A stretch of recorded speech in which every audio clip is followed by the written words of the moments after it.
আমি এখন অবস্থান করছি আমাদের গ্রামের মাঠে একটা লাউয়ের জমিতে। তো দেখেন এখানে কিন্তু প্রচুর লাউ, এখানে কিন্তু প্রচুর লাউ।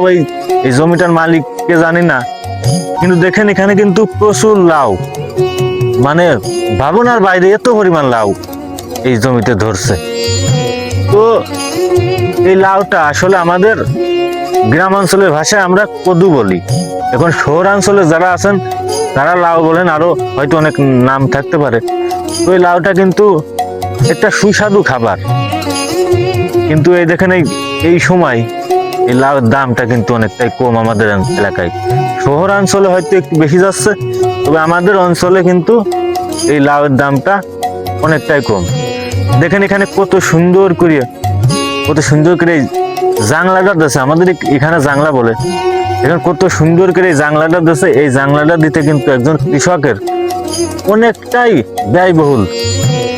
এ দেখেন পাটকারি দিয়া, তারপরে হচ্ছে সুতো দিয়া, বাঁশ দিয়া, আসলে অনেকটা কিন্তু ব্যয়বহুল। কিন্তু দেখা যায় যে একজন কৃষক ফসলের চাষ করিয়ে শেষ কিন্তু সঠিক যে দাম, সেই দামটা কিন্তু পায় না। এর কারণ হচ্ছে সরকার সবার দিকে খেয়াল রাখলেও কিন্তু কৃষকের দিকে খেয়াল রাখে না। এটা কিন্তু প্রমাণিত, কারণ একজন কৃষকের কথা সরকার কিন্তু বলে না। কারণ বললে পারে একজন কৃষকের যে একটা ফসল চাষ করতে কি পরিমাণ পরিশ্রম, কষ্ট, সার মাটির যে দাম, আর সার মাটি তো বর্তমান প্রজাকালে পাওয়া যাচ্ছে না। তাই বলছি, দেখা গেল এই ফসল এত কষ্ট করিয়ে, এত পরিশ্রম করিয়ে ফসল জন্মানোর পরে সঠিক যে দাম, সেই দামটা একজন কৃষক পাচ্ছে না। বাজারে নিয়ে গেলে হাই হতাশ। তো সেরকম এই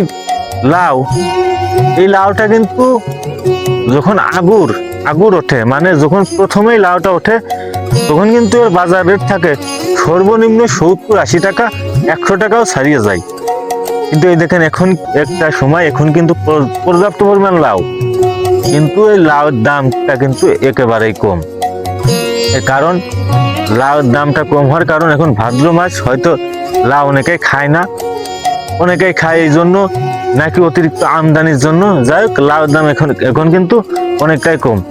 কিন্তু এই যে এত লাউ বিক্রি করিয়ে যদি একজন চাষির লাভ না হয়, তাহলে এরা চাষ করে করবে কি? এই সবজিগুলো কিন্তু, এই তাজা তাজা সবজিগুলো গ্রাম অঞ্চল থেকেই শহরে যায়। এই সবজিগুলো যখন শহরে যায়, শহরের মানুষ কিন্তু টাটকা সবজি খেতে পারে শুধু এই গ্রাম অঞ্চলের এসব চাষের জন্যই, সবজির চাষের জন্যই।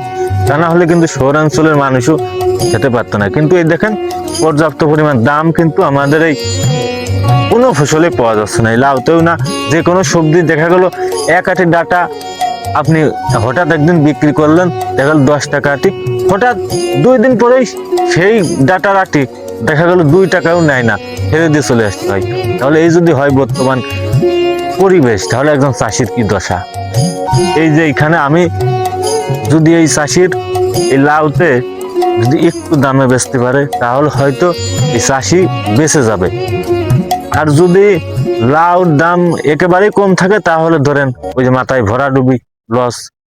তো বন্ধুরা, এই ছিল আজকের ভিডিওতে। যদি ভিডিওটা ভালো লাগে লাইক কমেন্ট শেয়ার করবেন, আর ভিডিওটা কেমন হলো অবশ্যই কমেন্টে জানাবেন। ধন্যবাদ।